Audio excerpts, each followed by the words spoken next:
नमस्कार, मैं हूं आपके साथ शिप्रा झा और आप देख रहे हैं देश का सबसे पहला समझाने वाला बुलेटिन चुनाव की चाल। तो समझिए, हमारी नजर चुनाव की हर एक चाल पर है, तो चुनाव से जुड़ी हर एक खबर आपको दिखाएंगे, खबर के अंदर की एक एक चाल आपको समझाएंगे। तो आइए जल्दी से आपको आज की 4 बड़ी खबरें पहले शॉर्ट में बता देते हैं और फिर आपको चुनाव की चाल समझाएंगे।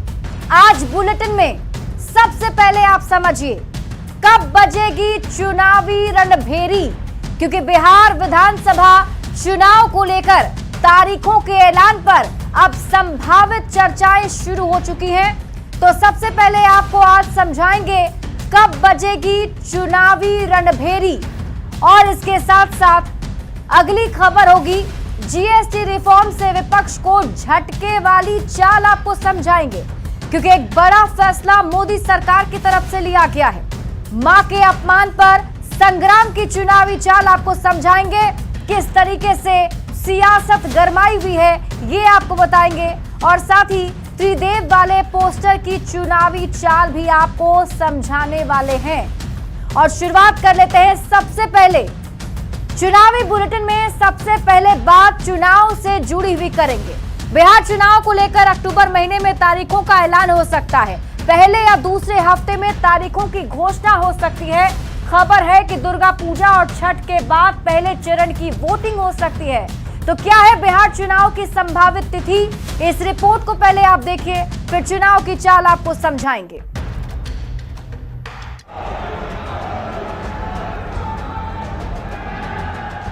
सियासी सरगर्मी के बीच निर्वाचन आयोग बहुत जल्द बिहार विधानसभा चुनाव की तारीखों का ऐलान करने जा रहा है।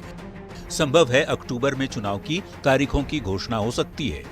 निर्वाचन आयोग के सूत्रों के मुताबिक बिहार में 2 या 3 चरण में मतदान की संभावना है। दुर्गा पूजा और छठ के बाद वोटिंग कराई जा सकती है। 15 से 20 नवंबर के बीच चुनाव का रिजल्ट भी आ सकता है, क्योंकि 22 नवंबर से पहले चुनाव की प्रक्रिया पूरी कर लेनी है। इसके पीछे की वजह है कि मौजूदा एनडीए सरकार का कार्यकाल इसी समय पूरा हो रहा है।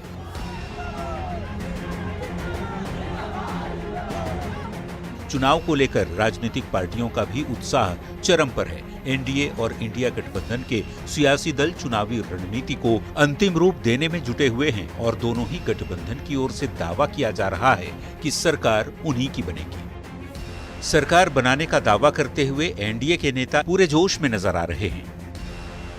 चुनाव आयोग जब कभी बिहार में चुनाव की घोषणा, बीजेपी 24/7 चुनाव के लिए तैयार रहने वाली पार्टी है। हम तैयार हैं कि नहीं ये महत्वपूर्ण नहीं है, बिहार की जनता पूरी तरह से तैयार है। इनके मंत्री और विधायक जगह जगह से खदेड़े जा रहे हैं, दौड़ाए जा रहे हैं। इस बार ये बिहार से दौड़ा दिए जाएंगे। पिछली बार 2020 में विधानसभा चुनाव को लेकर सितंबर महीने में ही घोषणा हो गई थी। इस बार भी चुनावी मुकाबला रोमांचक होने के पूरे आसार हैं। 20 साल से सरकार चला रहे नीतीश कुमार की सत्ता बरकरार रहती है या बिहार की जनता किसी और को मौका देती है, देखने वाली बात होगी। दिल्ली संवाददाता नीरज कुमार और पटना रिपोर्टर रवि एस नारायण के साथ ब्यूरो रिपोर्ट, न्यूज़ 18।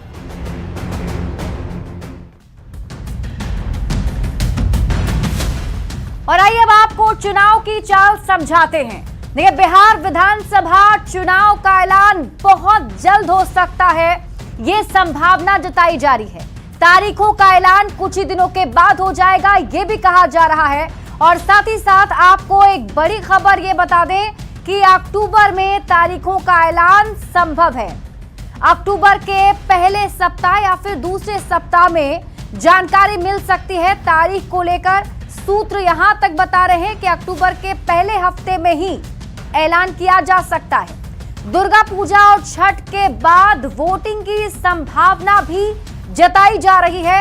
ऐसा माना जा रहा है कि दुर्गा पूजा और छठ पूजा के बाद पहले चरण की वोटिंग होगी। माना यह भी जा रहा है कि 2 या 3 चरण में वोटिंग हो सकती है। इसके साथ ही 15 और 20 नवंबर तक विधानसभा चुनाव का रिजल्ट भी आ सकता है। चूंकि 22 नवंबर तक विधानसभा का गठन होना है, तो ऐसे में 22 नवंबर से पहले चुनाव की प्रक्रिया पूरी हो जाएगी। अगर हम बात 2020 की विधानसभा चुनाव की करें तो 25 सितंबर 2020 को चुनाव की तारीख का ऐलान किया गया था। 2020 के विधानसभा चुनाव में भी 3 चरणों में मतदान हुए थे और उन चरणों की तारीख की अगर हम बात करें तो पहला फेज 28 अक्टूबर को, दूसरा फेज 3 नवंबर को और 7 नवंबर को तीसरे चरण की वोटिंग हुई थी, जबकि नतीजे 10 नवंबर को आए थे। अब चुनाव की बात हो रही है तो ऐसे में विधानसभा की सीटों से लेकर पिछले चुनाव में कौन सी पार्टी कितने सीटों पर लड़ी, ये सब कुछ समझना भी जरूरी है।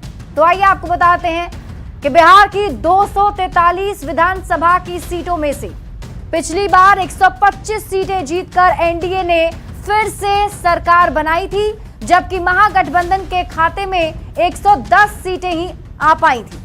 आइए अब आपको पार्टी वाइज रिजल्ट बता देते हैं। देखिए, एनडीए की अगर हम बात करें तो बीजेपी 110 सीटों पर चुनाव लड़ी थी, जिनमें से 74 सीटों पर जीतकर उनके उम्मीदवार आए थे और बीजेपी का स्ट्राइक रेट 67.30% रहा था। जेडीयू की बात कर लेते हैं। 2020 विधानसभा चुनाव में जेडीयू ने 115 सीट पर अपने उम्मीदवार उतारे, लेकिन महज 43 सीट पर ही उन्हें जीत मिली थी। और अगर बात 2015 की तुलना की करें तो 2015 की तुलना में जेडीयू की जीत का स्ट्राइक रेट गिर गया था, 37.39% रह गया। मांझी की हिंदुस्तानी अवाम मोर्चा की पार्टी की बात करें तो 7 सीटों पर अपने उम्मीदवार जितन राम मांझी ने उतारे थे और इस करीब उन्हें 7 में से 4 सीटों पर जीत मिली थी, यानी कि हम का स्ट्राइक रेट 57.14% रहा था। 2020 में मुकेश सहनी की पार्टी वीआईपी भी एनडीए का ही हिस्सा थी और वीआईपी के उम्मीदवार 11 सीटों पर उतरे थे, लेकिन महज 4 सीट पर जीत मिली और उनका स्ट्राइक रेट 36.36% रहा था। अगर महागठबंधन की बात करें तो 2020 में 144 सीटों पर आरजेडी के उम्मीदवार उतरे थे, 75 सीटों पर जीत मिली थी और जीत का स्ट्राइक रेट 52.08% रहा था, जो 2015 के मुकाबले काफी कम है। बात कांग्रेस की कर लेते हैं। कांग्रेस ने तो 70 सीटों पर अपने उम्मीदवार उतारे, लेकिन महज 19 सीट पर ही जीत दर्ज कर पाई। कांग्रेस का स्ट्राइक रेट मात्र 27.14% रहा। वहीं लेफ्ट पार्टी की बात करें तो महागठबंधन में सबसे अच्छा रिजल्ट लेफ्ट पार्टियों का था। लेफ्ट की तीनों पार्टियों ने 29 सीटों पर अपने उम्मीदवार उतारे थे और 16 पर चुनाव जीत गए। लेफ्ट की जीत का स्ट्राइक रेट 55.17% रहा था। अब कुछ ऐसी पार्टियों के रिजल्ट को भी जानना जरूरी है जो या तो अलग लड़ी या छोटे गठबंधन में। ऐसी एक पार्टी चिराग पासवान की एलजेपी-आरवी, जो तब एलजेपी के नाम से जानी जाती थी, और चिराग पासवान ने एनडीए से उस वक्त अलग होकर 2020 के विधानसभा चुनाव में 135 सीटों पर अपने उम्मीदवार उतारे थे, लेकिन सिर्फ एक ही सीट पर उन्हें जीत मिली और उनकी जीत का स्ट्राइक रेट 0 से भी कम 0.74% रहा था। उपेंद्र कुशवाहा की आरएलएम यानी 2020 की राष्ट्रीय लोक समता पार्टी 104 सीट पर चुनाव लड़ी और एक भी सीट नहीं जीत सकी थी। इनकी जीत का स्ट्राइक रेट 0 रहा। 2020 में सबसे बड़ा उलटफेर असदुद्दीन ओवैसी की पार्टी एआईएमआईएम ने किया था। 24 सीटों पर चुनाव लड़ी और 5 सीट पर जीत दर्ज की गई और जीत का स्ट्राइक रेट 20.83% रहा। इन 5 सीटों ने आरजेडी का पूरा गणित ही बिगाड़ दिया था। बीएसपी की बात करें तो बीएसपी ने 80 सीटों पर अपने उम्मीदवार उतारे और बीएसपी का स्ट्राइक रेट 1.25% रहा। सिर्फ एक उम्मीदवार जीत सका था। अब बिहार में चुनाव की बात हो और नीतीश कुमार का जिक्र ना हो, यह कैसे संभव है? तो आइए आपको 2010 से उनके पार्टी का ये पूरा रिजल्ट समझाते हैं। बात 2010 विधानसभा चुनाव की करें तो नीतीश कुमार की पार्टी 141 सीटों पर चुनाव लड़ी थी और 115 सीटों पर जीत मिली थी। स्ट्राइक रेट 22.58% उनका वोट प्रतिशत था और उनकी स्ट्राइक रेट की अगर बात करें तो 81.5% रहा। फिर 2015 की बात कर लीजिए। 2015 विधानसभा चुनाव में जेडीयू 101 सीट पर चुनाव लड़ा, 71 सीट पर जीत मिली और तब जेडीयू को 16.8% वोट मिले थे और जीत का स्ट्राइक रेट 69.1% रहा। 2020 की बात करें तो जेडीयू के खाते में 115 सीटें आई थी। 43 सीटों पर लेकिन सिर्फ जीत मिल पाई। 15.39% वोट मिले और जीत का स्ट्राइक रेट 37% था। अब देखना होगा इस बार के विधानसभा चुनाव में जेडीयू क्या कमाल करती है। बढ़ेंगे आगे और बात अगली खबर की। जीएसटी दरों में बदलाव कर मोदी सरकार ने बिहार के लोगों को चुनाव से पहले एक बड़ी राहत दे दी है। घरेलू सामान, जरूरी दवाइयां और कई सारी महत्वपूर्ण चीजों पर टैक्स कम करने का फैसला चुनाव से पहले सरकार ने लिया है। एनडीए के नेता इस फैसले से काफी गदगद हैं, तो विपक्ष के नेता इसे चुनावी फैसला बता रहे हैं। सबसे पहले आप रिपोर्ट देख लीजिए, फिर चुनाव की चाल आपको समझाएंगे।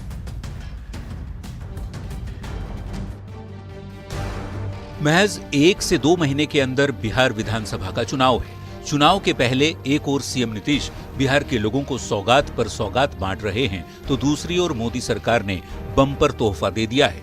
जीएसटी काउंसिल की बैठक के बाद मोदी सरकार ने बड़ा फैसला लेते हुए आम जनता को बड़ी राहत दी है। सरकार ने कई अहम चीजों पर या तो जीएसटी कम कर दी है या फिर एकदम जीरो कर दिया है। घरेलू मांग को बढ़ावा देने के लिए मोदी सरकार ने साबुन से लेकर छोटी कारों तक कई आइटम्स पर जीएसटी में कटौती कर आम लोगों को बड़ा सुकून दिया है। नए जीएसटी रिफॉर्म से देश के हर परिवार को बहुत बड़ा फायदा होगा। पनीर से लेकर के शैम्पू साबुन तक सब कुछ पहले से कहीं सस्ता होने वाला है और इससे आपको महीने का खर्च, रसोई का खर्च भी बहुत कम हो जाएगा। चुनावी साल में जीएसटी काउंसिल ने 5 और 18% की 2 टियर स्ट्रक्चर को मंजूरी दे दी है। इसे 22 सितंबर से लागू किया जाएगा। सब पे बात हो गई, सबकी सहमति मिल गई। मुझे एक बात बताइए, 5 और 18% का स्लैब अप्रूव, सबकी सहमति हो गई। जीएसटी 2.0 लागू होने से कई सारी चीजों के दाम बदल जाएंगे। कौन कौन सी चीजें सस्ती होंगी, कौन महंगी, वो भी जानेंगे। लेकिन पहले इस फैसले के बाद शुरू हुई सियासी बयानबाजी सुन लीजिए। एनडीए के नेता जहां इस फैसले से गदगद हैं, मैं इसके लिए प्रधानमंत्री जी और वित्त मंत्री जी का विशेष तौर पे धन्यवाद करूंगा, तो दूसरी ओर विपक्ष इसे सियासी फैसला बता रहा है। चुनावी वर्ष है तो ये तरह का जुमला चलता रहे। चुनावी साल में सरकार ने छेना पनीर पर जीएसटी पूरी तरह खत्म कर दी है। रोटी और चपाती, शिक्षा से जुड़ी सामग्री और स्वास्थ्य बीमा को भी टैक्स मुक्त कर दिया है। चॉकलेट, आइसक्रीम, तेल, साबुन और फल सब्जियों पर टैक्स घटाकर मिडिल क्लास के जेब पर पड़ने वाले असर को कम किया है। सरकार की सौगात से सकारात्मक असर लोगों की जेब पर पड़ेगा। देखना होगा चुनाव के परिणाम में इसकी क्या छाप पड़ती है। पटना संवाददाता शैलेंद्र कुमार के साथ ब्यूरो रिपोर्ट, न्यूज़ 18।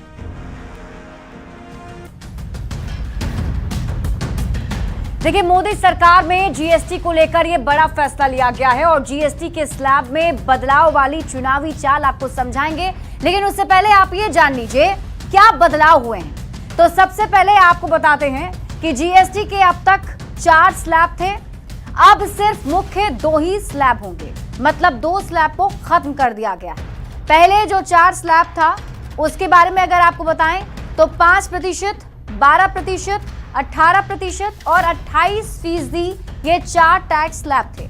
लेकिन अब सिर्फ 2 ही टैक्स स्लैब होने वाले हैं, 5% और 18% का।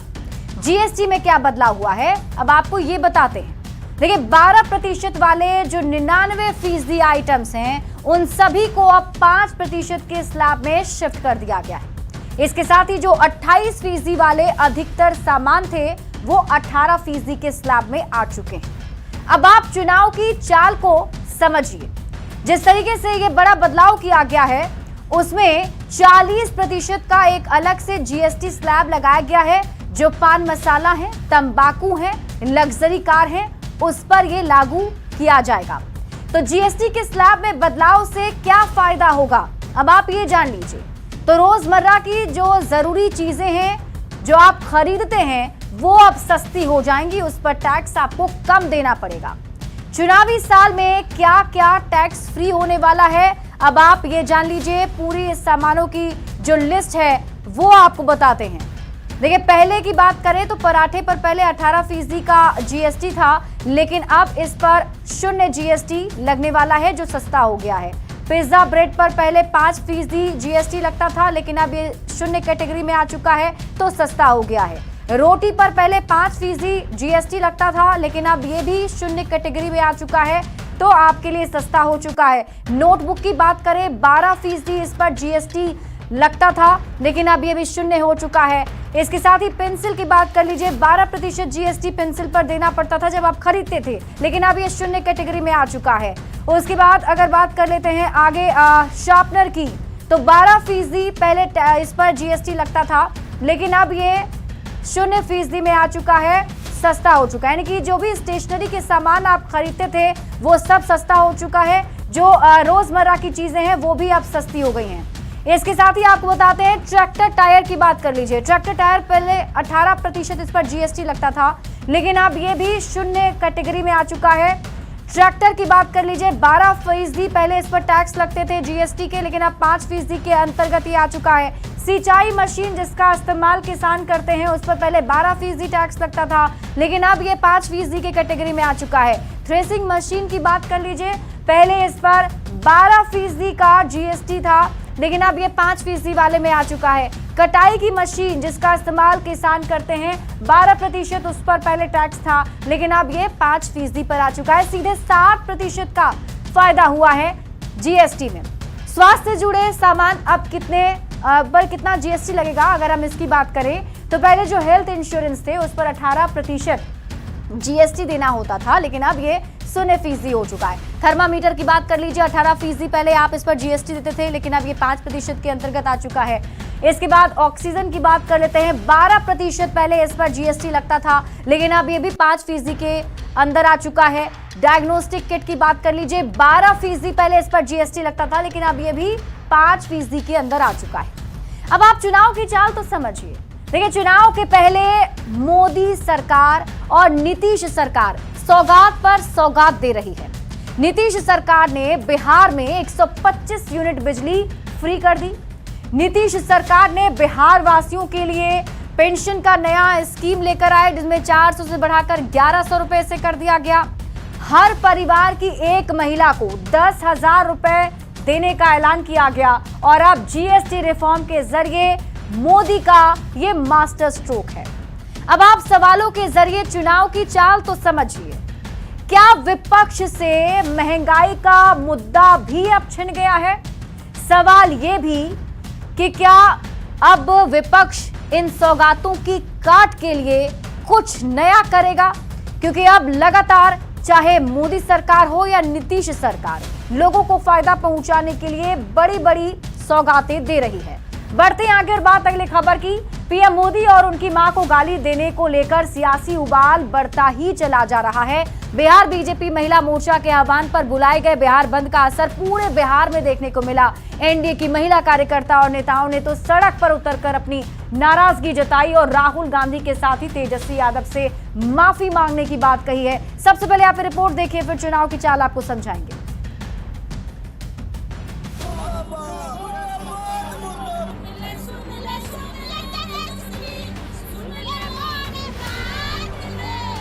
हजारों हजार की संख्या में सड़क पर संग्राम के लिए उतरी आक्रोशित महिलाओं की ये तस्वीरें बिहार के अलग अलग जिलों से सामने आई। पटना, औरंगाबाद, सहरसा और लखीसराय में सड़क पर उतरकर महिलाओं ने बवाल काटा। अरवल, जमुई, शेखपुरा और भागलपुर सहित बिहार के कोने कोने से एक ही आवाज आई, राहुल तेजस्वी माफी मांगो। पीएम मोदी और उनकी मां को गाली देने को लेकर बिहार एनडीए के कार्यकर्ताओं के साथ ही बीजेपी के कई बड़े नेता भी सड़क पर उतरे। दरभंगा में राहुल तेजस्वी के मंच से पीएम को अपमानित करने पर भारी विरोध जताया गया। हमारे महिला मोर्चा के आह्वान पर आज बिहार बंद किया गया है आधे दिन का, जो प्रधानमंत्री जी की माता जी को गाली दिया उसका विरोध कर। बिहार बीजेपी महिला मोर्चा के आह्वान पर जेडीयू और चिराग पासवान की पार्टी के कार्यकर्ताओं ने भी बिहार बंद में हिस्सा लिया। माफी मांगने की बात पर चिराग पासवान ने कहा, आरजेडी वाले ऐसे लोग हैं जो मां को गाली देने के बाद माफी भी नहीं मांगते। मेरी मां को भी ऐसे ही भद्दी भद्दी गालियां दी गई थी, लेकिन फिर भी तेजस्वी ने कभी माफी नहीं मांगी। गाली का इस्तेमाल कर भावनाओं को ठेस पहुंचाने का कार्य किया गया, उसके विरोध में एनडीए के द्वारा आज ये बंद का ऐलान किया गया है। मां के अपमान को लेकर एक ओर सड़क पर संग्राम तो दूसरी ओर सियासत दोनों ही जारी रही। भाजपा के लोगों ने गुंडागर्दी जो है सड़कों पे की, महिलाओं के साथ बदतमीजी की गई, टीचरों के साथ बदतमीजी की गई, एम्बुलेंसों को रोका गया। गाली पर गरमाई सियासत अब संग्राम का रूप ले चुकी है। पटना संवाददाता अमित कुमार, रवि एस नारायण, शैलेंद्र और दिल्ली रिपोर्टर अमितेश सिंह के साथ ब्यूरो रिपोर्ट, न्यूज़ 18। तो पीएम मोदी की मां को कहे गए अपशब्द पर गुस्सा लगातार देखने को मिल रहा है और आज बंद का ऐलान किया गया था। आइए अब आपको चुनाव की चाल समझाते हैं। देखिए, दरभंगा में कांग्रेस और आरजेडी के मंच से प्रधानमंत्री नरेंद्र मोदी को गाली दी गई थी। उनकी मां को लेकर अपमानजनक शब्द कहे गए थे। पीएम मोदी की मां को गाली दी गई थी। अब मां के अपमान पर सड़क पर संग्राम मचा हुआ है, ये आपको समझाते हैं। देखिए, गाली कांड के बाद से बिहार का सियासी माहौल गर्मा चुका है। प्रधानमंत्री नरेंद्र मोदी की मां को गाली से एनडीए के नेता काफी ज्यादा नाराज दिख रहे हैं। खुद प्रधानमंत्री की बात करें तो पीएम मोदी ने मां को गाली पर विपक्ष को जमकर सुनाया था। गाली कांड पर राहुल गांधी और तेजस्वी यादव से माफी की मांग एनडीए के कार्यकर्ता कर रहे हैं। अब तक कांग्रेस और आरजेडी की ओर से माफी नहीं मांगी गई है। एनडीए के नेता गाली कांड को एक सियासी मुद्दा बना चुके हैं और माफी न मांगने पर एनडीए ने बिहार बंद बुलाया था। तो गाली पर सत्ता पक्ष की ओर से बोले जा रहे हमले भी आपको बता देते हैं। देखिए, कांग्रेस आरजेडी ने क्या क्या कहा है, अब आप ये जान लीजिए। मंच पर राहुल गांधी या तेजस्वी यादव नहीं थे, ये विपक्ष का कहना है। पार्टी के किसी भी नेता ने पीएम मोदी की मां को गाली नहीं दी, ये विपक्ष का कहना है। विपक्ष ये भी कह रहा है कि जिसने गाली दी वो अब गिरफ्तार हो चुका है और विपक्ष का ये आरोप है कि चुनाव में फायदा लेने के लिए इसे मुद्दा बनाने की कोशिश एनडीए कर रहा है। अब गाली कांड के बाद उठते सवाल आपको बताते हैं। सबसे पहला सवाल, क्या पीएम मोदी की मां को गाली देना विपक्ष को भारी पड़ेगा? सवाल नंबर 2, गाली की वजह से विपक्ष को चुनाव में क्या नुकसान होगा? सवाल यह भी कि गाली की वजह से यात्रा का फल बर्बाद हो गया और सवाल तो ये भी, क्या पीएम मोदी को पहले दी गई गालियों का परिणाम फिर से दोहराया जाएगा? ये इसलिए क्योंकि जब जब प्रधानमंत्री नरेंद्र मोदी पर सीधा हमला किया गया है, पीएम मोदी को गालियां दी गई हैं या पीएम पर टिप्पणी की गई है, चुनाव में उसका फायदा एनडीए को ही मिलता हुआ हर बार दिखा है। तो इसलिए सवाल इसलिए पूछे जा रहे हैं, क्या इस बार भी बिहार विधानसभा के चुनाव में फायदा एनडीए को मिलेगा? इसी के साथ इस बुलेटिन में अभी के लिए बस इतना ही। आप देखते रहिए न्यूज़ 18 बिहार झारखंड।